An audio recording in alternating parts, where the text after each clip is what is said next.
What's up, GTA Sports, and welcome to another edition of GTA's ISO Mode. If you haven't already followed GTA Sports Network and GTA Heat, check on all social media platforms. Don't forget to like, comment, and subscribe to GTA Sports on YouTube. And don't forget GTASportsNet.com for all things in water sports. Ladies and gentlemen, I had the displeasure of witnessing one of the greatest meltdowns in NBA history. The Boston Celtics managed to protect the home court in a winner-go-home Game 7 against the Philadelphia 76ers, featuring the 2023 Kia MVP, Joel Embiid. I'm going to start this video off light by giving the team that won their credit and respect that's due, because I didn't see Boston winning this series. After Joel Embiid got his MVP, I was under the presumption you won your MVP, you're going to show up and bring Philly back to prominence. Something they haven't seen since Allen Iverson, and they haven't won a championship since Dr. J. What do I get? I'm going to tell you what I get from my two best stars in the East, my assist leader and my scoring champion and MVP, might I add. 15 points in 38 minutes with 8 rebounds and 1 assist from Joel Embiid, who's 7'1", mind you. Talking about the MVP now. Scoring champion. Game 7. Season's on the line. You're this close to putting yourself in a championship position and validating all those voters. 15 points. 38 minutes. And then we have James Harden. Somebody who has been known throughout his career to be a choke artist. However, he gave us Game 1 and Game 4 where he went crazy and dominated and got them the wins they needed when they needed it most at the time. He pulls one of the greatest disappearing acts of his career. 9 points, 6 rebounds, 7 assists in 41 minutes.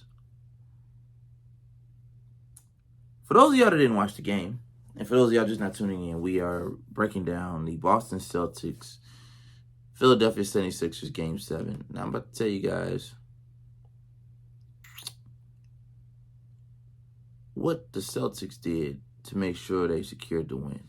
Jayson Tatum, JT, dropped 51 points in 42 minutes and then put 13 rebounds and 5 assists on the side. Greatest Game 7 playoff performance in NBA history, because he topped Steph's 50-point Game 7 versus Sacramento by 1 point. And was more efficient, less shots. Damn.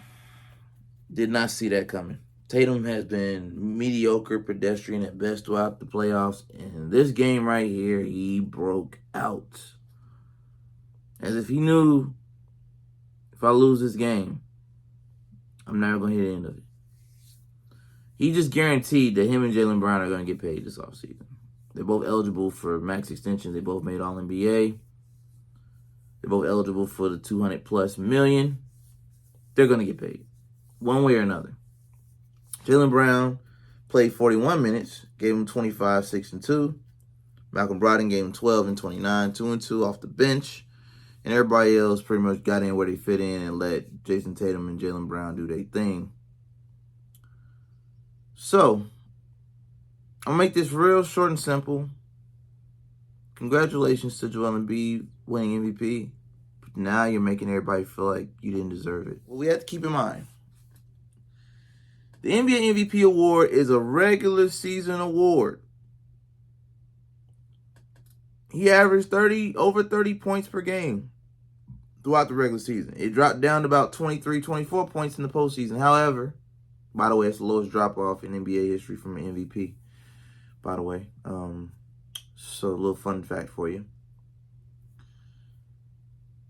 Joel Embiid has to really look at himself in the mirror and ask, did you do all this to get MVP and that's all you wanted? Or do you really want to fight for championships? I'm going to tell you right now, Adrian Wojnarowski didn't waste no time over at ESPN. Literally, not even 24 hours after they got eliminated, dropped the bomb that James Harden is very serious about returning to the Houston Rockets. If I'm Joel Embiid, I have to, come to grips with the fact that James Harden is not going to get you a championship.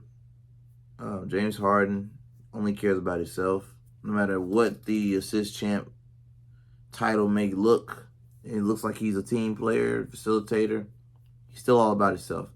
He misses the strip clubs. He misses Houston. He got a lot of business and family down in Houston, so I'm pretty sure he just wants to go home.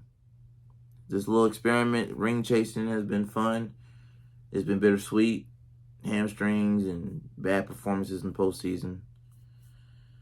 Some players are just great. They're just not, championship great. James Harden is another one of those Charles Barkley type players. Reggie Miller's, Patrick Ewing's, players that just, they got so close and just couldn't get over the hump, couldn't get it done. But the process is over. Philly fans, it's over. It's time to break down and rebuild. Doc, if you still have a job in Philly this next season, it's a miracle. I don't see it. They need a new voice in the locker room. They're going to blow the whole thing up, start from scratch. And the process starts all over, and it may or may not start over with Joel Embiid. For all we know, Joel Embiid and James Harden might. Well, Joel might get one more year. He did get MVP. However, I wouldn't be surprised if he got traded. As a 7-foot big, he's only got a couple years left health-wise before his body starts to deteriorate, because most people that are over 7 foot, their bodies just don't hold up to the NBA standard of health. And that's really all the time I'm going to spend on this particular series, because I had Philly winning the series. Antonio had Philly winning the championship, which I told him that was a stretch. But I'm just so disappointed that Boston beat them. What I had to come to grips with the fact is, even when Tatum's having a bad game or a bad series, the Boston Celtics had a better roster, minus their center. They're weak at the 5. That's the only thing that's going to cost them in the long run, is they don't have the height or the strength at the center position, which is where Joel should have dominated. But since he didn't, it left a lot of room for their wings, Jayson Tatum, Jaylen Brown, who, even though he's positioned as a guard in this particular Game 7, he's still a wing, so guard, forward. It put them in position to score in large runs and produce at a high level. Philly, you got to go back to the drawing board, man. This might have been your best shot to win a championship, at least under Doc's tenure, which I think is going to come to an end this offseason. I wouldn't be surprised if James Harden does end up back in Houston or better. If Joel does decide to stay and doesn't demand a trade, I would go into the front office, talk to Elton Brand about bringing Dame over from Portland. Just going to throw that little nugget out there to you. But this is the Game 7 recap for the Eastern Conference semifinals. The Boston Celtics will be facing the Miami Heat Wednesday night, all right? 8:30 p.m. Eastern time. Obviously, Boston's the number 2 seed going up against the 8 seed, so they will be playing in Boston, home court advantage for the conference finals. I got Miami winning this series in 6 or 7, but if Boston plays like they play Game 7 in the semifinals, Boston could make their way back to the finals and possibly face the Los Angeles Lakers in a Lakers versus Celtics battle for the 18th banner NBA Finals. And this has been a Game 7 recap of the Eastern Conference semifinals, the Boston Celtics versus the 76ers. Follow me at Slatter on social media platforms. Don't forget to like, comment, subscribe to GTA Sports on YouTube. Don't forget to follow GTA Sports Network and GTA Heat Check on all social media platforms. And check out GTAsports.com for all things water sports. It's Slatter, and until next time, take care.